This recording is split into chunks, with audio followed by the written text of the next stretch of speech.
Pada pembahasan kita yang ke-10 ini, kita bakalan bahas kesehatan toko di TikTok ya.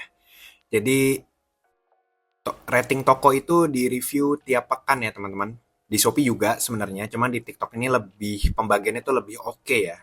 Gitu, lebih diperlihatkan lah setiap poinnya gitu. Yang mana ini sebenarnya kalau teman-teman skip satu aja atau misalnya berat salah satu aja, itu bakalan menurunkan performa toko teman-teman.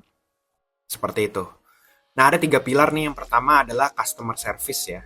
Yang kedua adalah pengemasan dan pengiriman. Dan yang ketiga adalah product rating and review ya. Jadi kita bahas salah satu dulu ya, yaitu adalah customer service, teman-teman. Jadi CS ini penting ya, teman-teman. Gitu, karena adalah gerbang terdepan. Kalau misalnya di offline kan entah itu brand ownernya, kasir, atau memang langsung SPG atau SPB-nya gitu. Nah, customer service ini adalah gerbang terdepan di online.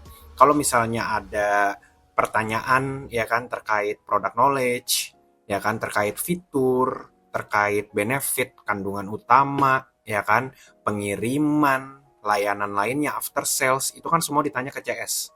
Gitu. Nggak semua kondisinya ideal bahwa baca foto, baca video, ya kan, baca deskripsi, harga oke, check out. Nggak semudah itu gitu. Jadi customer service ini penting teman-teman, dan jangan remehkan juga bahwa ada yang namanya tingkat respon 12 jam. Nah, misalnya nih, CS kan kerja nih, ya kan, misalnya masuk kantor, kalau WFO ya, itu jam 9 sampai jam 5 sore.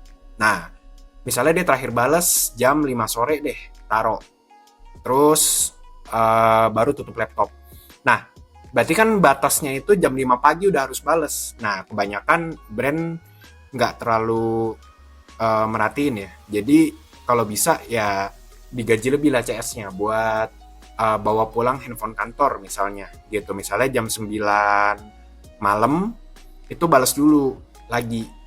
Sebelum tidur lah, jam 10 malam, jam 9 malam gitu. Balas aja gitu. Nah, sehingga memperpanjang 12 jamnya. Besok ketika datang kantor jam 9 pagi, enak, masih ada spare lagi gitu. Atau tambahin lagi jam 6 pagi, balas lagi lah habis bangun tidur gitu.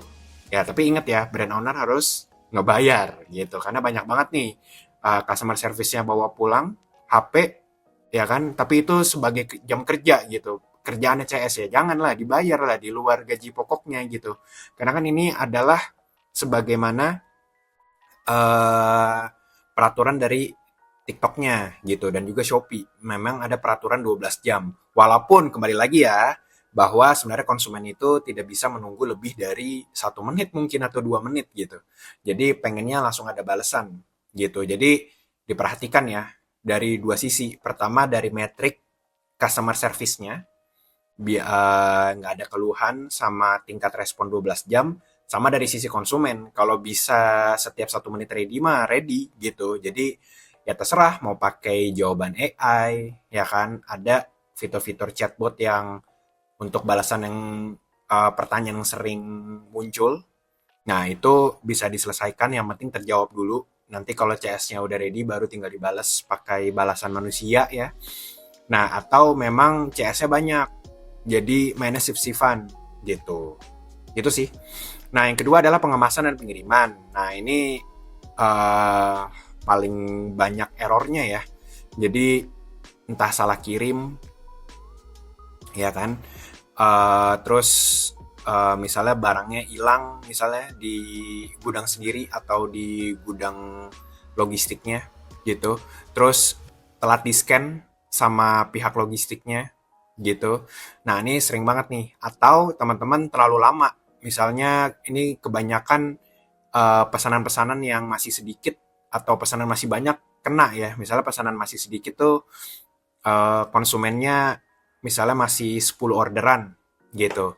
Ya udah, itu secara persentase tinggi teman-teman. Misalnya dari 10, 2 itu nggak sempet teman-teman packing gitu, atau packingnya telat masih 2 hari lagi lah gara-gara teman-teman sibuk misalnya sebagai brand owner gitu. Nah, 2 dari 10 tuh udah 20% loh teman-teman, jadi itu gede secara persentase. Nah, itu bisa langsung ngaruh di sini, di pengemasan dan pengiriman. Atau pesanannya udah banyak gitu, tapi saking banyaknya kebanyakan SDM-nya nggak siap, ya kan? Sehingga sudah melewati dari batas pengemasan dan pengiriman. Gitu juga. Atau dari sisi yang nggak bisa kita kontrol. Kadang-kadang kalau misalnya logistiknya lalai, itu di scan-nya di hari berikutnya, sehingga kita kena pelanggaran.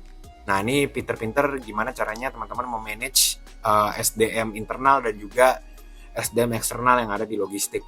Nah, lalu yang ketiga adalah rating dan produk ya.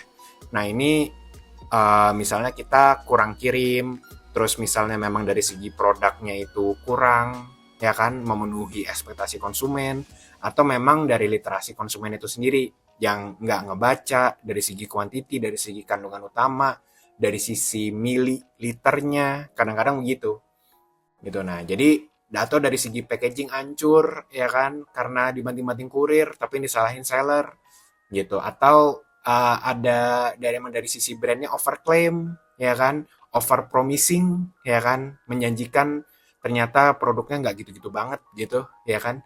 Nah, ini harus benar-benar dikondisikan ya teman-teman. Jadi bagaimana pada akhirnya tiga pilar kesehatan toko di TikTok maupun di Shopee ini menjadi kerjasama satu brand itu sendiri.